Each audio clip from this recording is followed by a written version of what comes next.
same ratchet children from last night. One of them just picked up a big old board, known juvenile delinquents.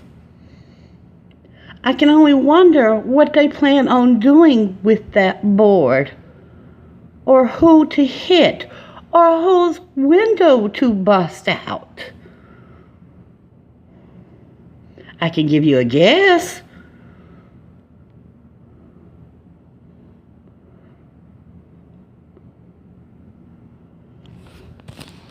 What if that board has rusted nails hanging out of it?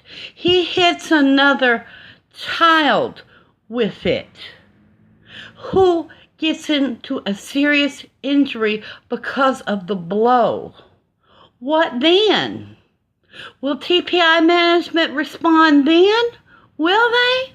With an injured child due to negligent parents having unsupervised kids running around wild?